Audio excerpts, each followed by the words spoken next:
জীবনের প্রতিটি পথ চলা শুধু একটা গন্তব্যে পৌঁছানো নয়, বরং প্রতিটি মুহূর্তে নতুন কিছু অনুভব করার নামই সফর। আর এই সফরের গল্প নিয়েই আমরা সানফুল সফরনামা। এখানে আপনি দেখবেন অজানা গ্রামের সরলতা, মানুষের বাস্তব গল্প আর সেই অনুভূতি যা হৃদয়ে ছাপ ফেলে যায়। তাই পাশে থাকুন, কারণ এই সফর শুধু আমাদের নয়, আপনারও।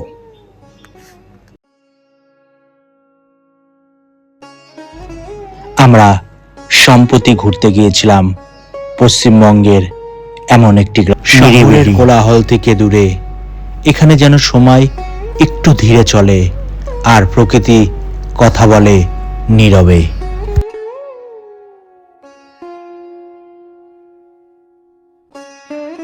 আর এই প্রান্তিক গ্রামটি হলো মেদিনীপুরের শিমুলবাড়ির বরজ গ্রাম।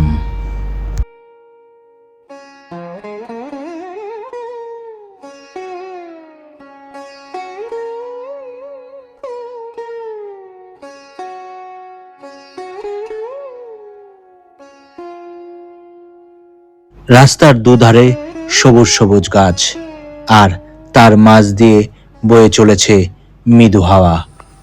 এই মুহূর্তগুলোই যেন আমাকে আমার নিজের ভেতরের চেতনার আরো কাছে নিয়ে গেল। এখানে এসে বুঝলাম, শান্তি খুঁজতে দূরে যেতে হয় না, শুধু অনুভব করতে জানতে হয়।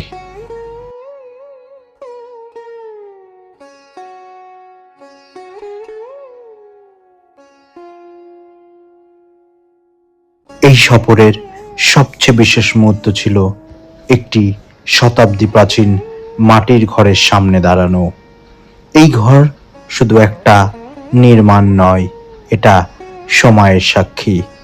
এখানে আছে অতীতের স্পর্শ, মানুষের স্মৃতি আর জীবনের গল্প।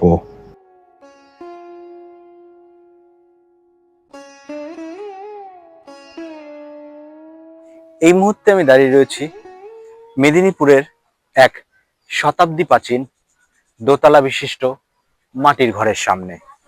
এটা শুধু একটা ঘর নয়, এটা সময়ের সাক্ষী, সভ্যতার প্রতিচ্ছবি। এই যে আমার পেছনে দেখতে পাচ্ছেন মাটির দেওয়াল, এই মাটির দেওয়ালটি দেখতে খুব সাধারণ। আর এই দেওয়ালটির মধ্যে না আছে আধুনিকতার সাজসজ্জা, আর না আছে কংক্রিটের গর্ব। কিন্তু এই দেখতে খুব সাধারণ মাটির দেওয়ালটির মধ্যে লুকিয়ে আছে এক অসাধারণ জ্ঞান। আমার মনে একটা প্রশ্ন বারবারই আসে, আমরা কি সত্যি আধুনিক, না আমরা এই আধুনিকতার সজ্জায় নিজেদের পুরনো জ্ঞানকে ভুলে গেছি? এই মাটির ঘরটি এমন ভাবে তৈরি হয়েছে যেখানে গরমে ঠান্ডা আর শীতের উষ্ণতা।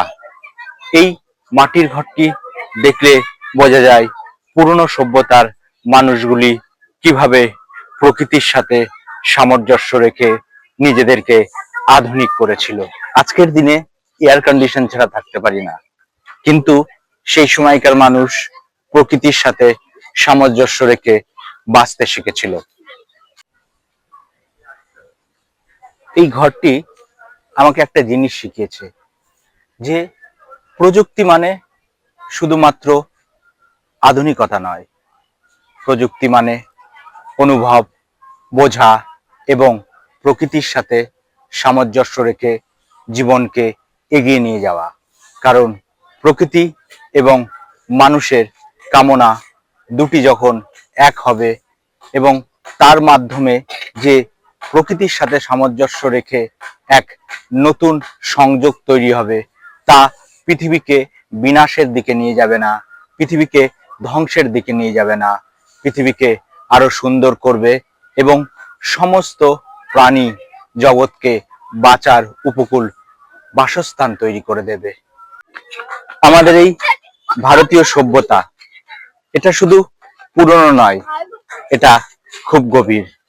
আর এই ভারতীয় সভ্যতায় আমাদেরকে শেখায় বা আমাদেরকে আমাদের অবচেতন মনের যে চেতনা রয়েছে তা জাগিয়ে তোলার শক্তি রাখে আমাদের এই ভারতীয় সভ্যতা।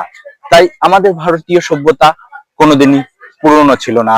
আমাদের ভারতীয় সভ্যতা ছিল এরকম জলজান্ত, আধুনিক এবং প্রকৃতির সংযোগ মিশিয়ে এক উন্নত মান এর জীবনযাপন করার কারিগর।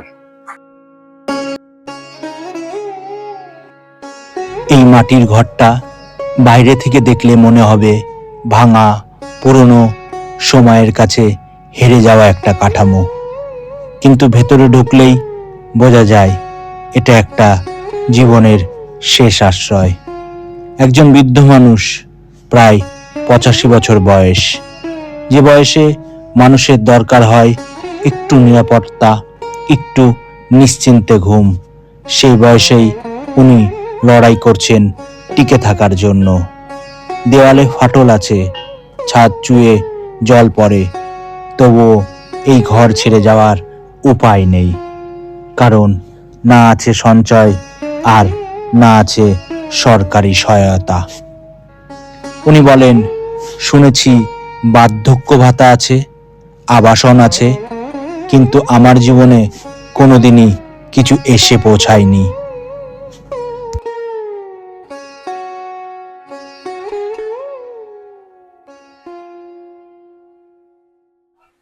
হ্যাঁ, একজন প্রবীণ মানুষ, যে প্রবীণ মানুষটির হাতটি ধরেই এই শতাব্দী প্রাচীন মাটির বাড়িটি তৈরি হয়েছিল। আর সেই দাদুর কাছ থেকেই জেনে নেব এই মাটির বাড়ির তৈরির পিছনের ইতিহাস, এবং এই মাটি বাড়িতে এতদিন ধরে যে তুমি রয়েছো, নতুন আধুনিক ইট বালি সিমেন্ট দিয়ে বাড়ি বানিয়ে নিতে, তাও কেন তোমার এই পুরনো বাড়ির প্রতি এত মায়া, এত আবেগ?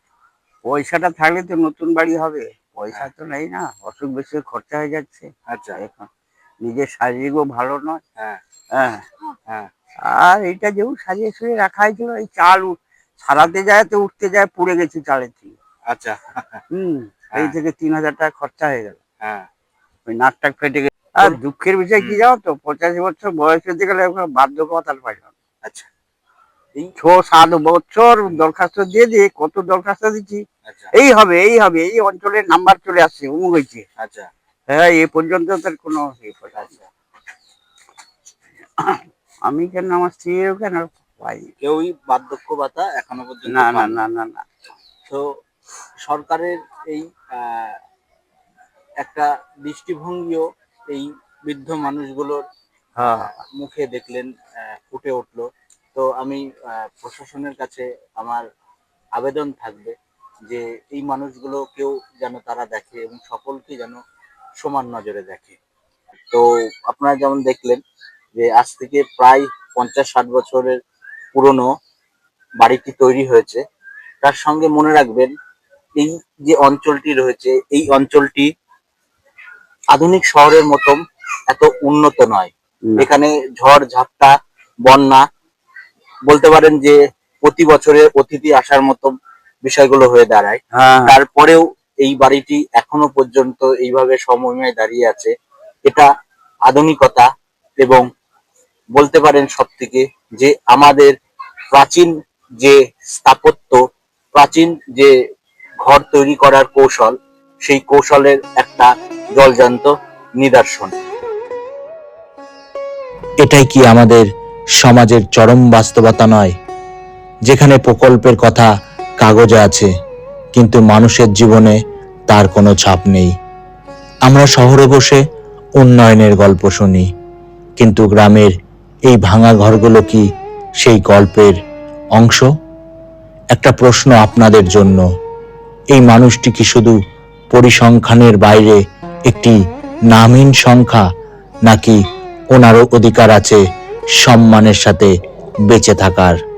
কারণ এই মাটির ঘর ভাঙছে শুধু সময়ের চাপে নয়, ভাঙছে আমাদের দায়বদ্ধতার অভাবেও।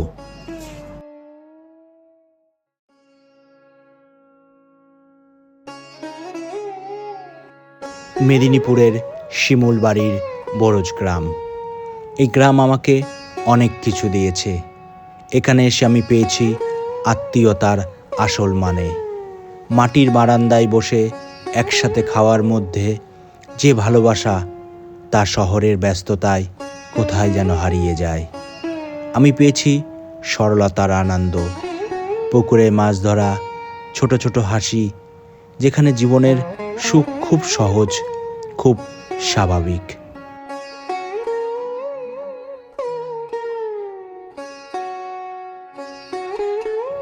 আমি পেয়েছি এক বড় উপলব্ধি, জীবনকে বড় করতে বড় কিছু লাগে না, ছোট ছোট মুহূর্তই আসল সম্পদ।